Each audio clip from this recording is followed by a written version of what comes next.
శ్రీమన్మహాభారతము 670వ రోజు. ఓం అస్మద్గురుభ్యో నమః. నారాయణం నమస్కృత్య నరం చైవ నరోత్తమం దేవీం సరస్వతీం వ్యాసం తతో జయం ఉదీరయేత్.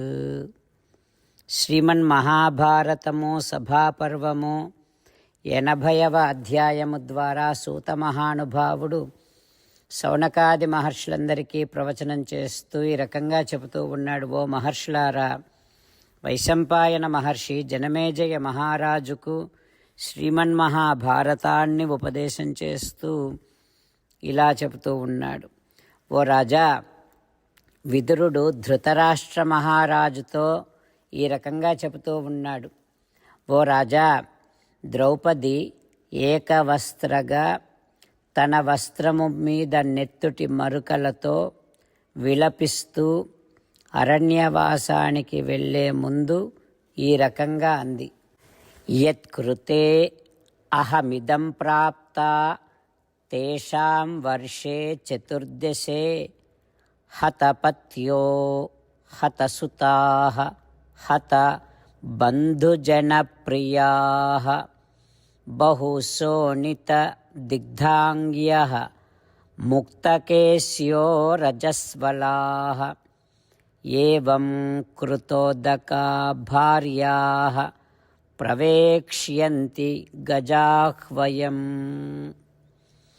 ఎవరి అన్యాయము వలన నేను ఈరోజు ఈ స్థితికి వచ్చానో వారి భార్యలు కూడా నేటికి 14వ సంవత్సరములో భర్తలను, పుత్రులను, బంధువులను, స్నేహితులను అందరినీ కోల్పోయి శరీరమంతా నెత్తుటి మరుకలు, దుమ్ము, ధూళి నిండిపోయి జుట్టు విరబోసుకొని భర్తలకు తర్పణాదులు, తిలోదకాదులు ఇచ్చి హస్తినాపురిలోనికి ప్రవేశిస్తారు అని ద్రౌపదీదేవి ఆక్రోశముతో పలికి వనవాసానికి బయలుదేరింది.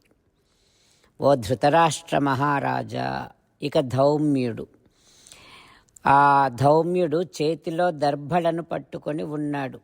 దర్భలను పట్టుకొని నైరుతి వైపు చూస్తూ ఆ దర్భలను చూపిస్తూ యమ సంబంధమైనటువంటి సామగానము చేస్తూ ముందు నడుస్తున్నాడు పాండవులకు. ఆయన ఏం సూచిస్తున్నాడంటే, యుద్ధములో కౌరవులు మరణిస్తే వారి గురువులు కూడా ఈ విధంగానే సామగానము చేస్తూ నడుస్తారు అని ధౌమ్యుడు సూచిస్తూ నడుస్తున్నాడు. ఓ మహారాజా, పాండవులు వనవాసానికి వెడుతూ ఉంటే మన నగర వాసులంతా కూడా దుఃఖముతో మాటిమాటికి విలపిస్తూ మాటిమాటికి ఈ రకంగా అన్నారు. అయ్యో అయ్యో, మన ప్రభువులు వెళ్ళిపోతున్నారు. కురు వృద్ధులంతా కూడా చిన్నపిల్లల్లాగా ప్రవర్తిస్తున్నారు. ఈ కౌరవులు రాజ్యలోభముతో పాండురాజు కొడుకులను రాజ్యము నుండి వెళ్ళగొడుతున్నారు. పాండవులే లేకపోతే ఇక మనమంతా అనాథలమే. దుర్మార్గులు కౌరవులు, లోభత్వము కలిగిన వారు కౌరవులు. ఇక ఆ కౌరవుల పైన మనకు ప్రేమ ఎట్లా కలుగుతుంది అని నగరవాసులంతా ఆక్రోశిస్తున్నారు అంటూ విదురుడు ధృతరాష్ట్ర మహారాజుకు చెబుతూ ఉన్నాడు. ఆ తర్వాత ఏం జరుగుతుందో రేపు తెలుసుకుందాం. జై శ్రీమన్నారాయణ. జై శ్రీమన్నారాయణ. అమ్మా నాన్నలకు సాష్టాంగ నమస్కారం చేద్దాం. మన ఆచార్యవర్యుల శ్రీచరణారవిందములకు సాష్టాంగ నమస్కారం చేద్దాం. శ్రీ వేదవ్యాస మహర్షుల వారి దివ్య పాదారవిందములకు సాష్టాంగ నమస్కారం చేద్దాం. శ్రీ విఘ్నేశ్వర స్వామి వారి శ్రీచరణారవిందములకు సాష్టాంగ నమస్కారం చేద్దాం. శ్రీమన్మహాభారత గ్రంథరాజమునకు శిరస్సు వంచి నమస్కరిద్దాం. శ్రీకృష్ణ భగవానుని శ్రీచరణారవిందములకు సాష్టాంగ నమస్కారం చేద్దాం. మన హృదయ మందిరములోనే అంతర్యామిగా వేంచేసి ఉన్నటువంటి శ్రీమన్నారాయణుడిని సేవిస్తూ మనని మనము స్వామికి సమర్పించుకుంటున్నామనే భావనాపూర్వకముగా సాష్టాంగ నమస్కారము చేస్తూ స్వామి నామ సంకీర్తన చేద్దాం. శ్రీమన్నారాయణ నారాయణ నారాయణ శ్రీమన్నారాయణ నారాయణ నారాయణ.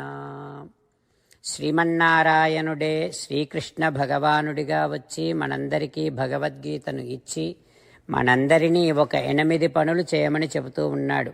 అందుకని భగవన్ తప్పకుండా చేస్తామంటూ మనం ప్రతిరోజు ఈ రకంగా మాట ఇద్దాం.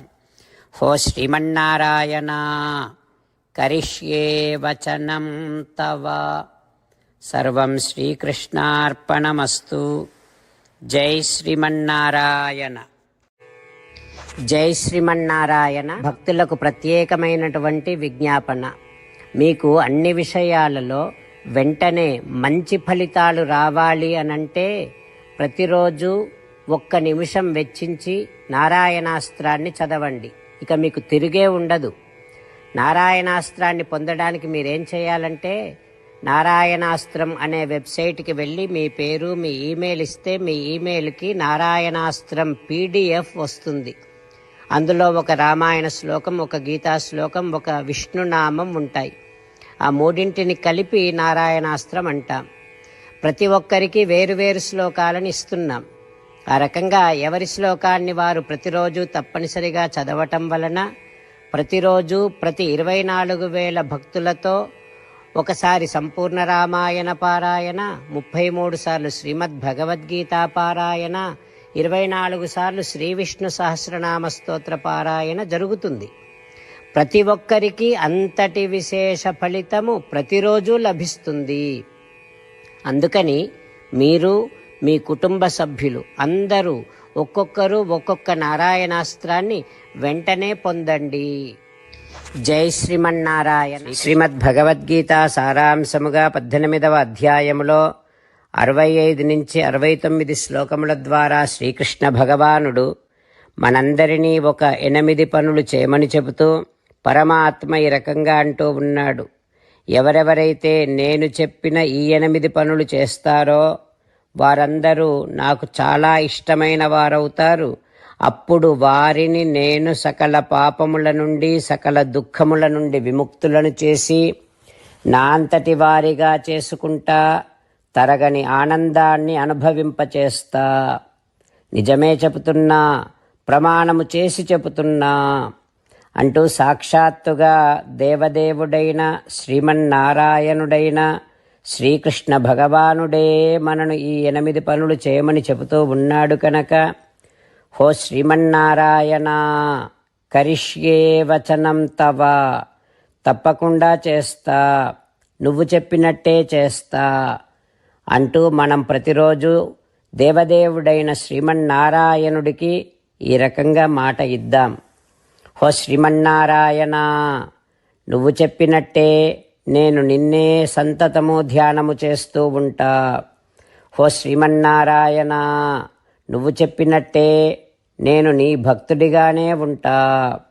హో శ్రీమన్నారాయణ నువ్వు చెయ్యమన్నట్టే నేను నా విధులను కర్తవ్యాలను నీ సేవగా నీ తృప్తి కోసమనే సక్రమంగా నిర్వర్తిస్తూ ఉంటా.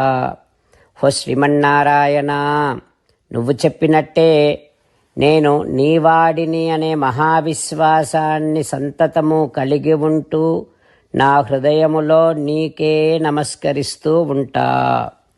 హో శ్రీమన్నారాయణ మామేకం శరణం వ్రజ నన్నొక్కడిని మాత్రమే శరణు వేడుకో అని నువ్వే అన్నావు కనుక నేను నిన్ను ఒక్కడిని మాత్రమే శరణు వేడుకుంటా.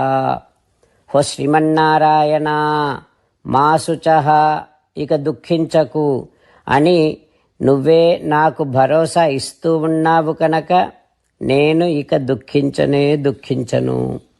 హో శ్రీమన్నారాయణ నువ్వు చెప్పినట్టే నువ్వు నా కోసమని చెప్పిన శ్రీమద్భగవద్గీతను ఎప్పుడో ఒక్కసారి కాకుండా ప్రతిరోజు కనీసం ఒక్క శ్లోకాన్నైనా అనుసంధానము చేస్తూ గీతోపదేశాన్ని జ్ఞాపకం చేసుకుంటూ ఉంటా.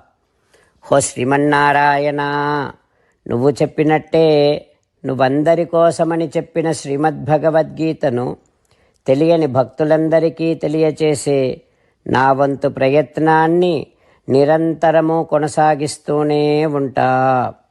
హో శ్రీమన్నారాయణ నేను నువ్వు చెప్పినట్టే చేస్తా, నీకు నచ్చినట్టే ప్రవర్తిస్తా, నీకోసమే పని చేస్తూ ఉంటా. కరిష్యే వచనం తవ. సర్వం శ్రీకృష్ణార్పణమస్తు. జై శ్రీమన్నారాయణ.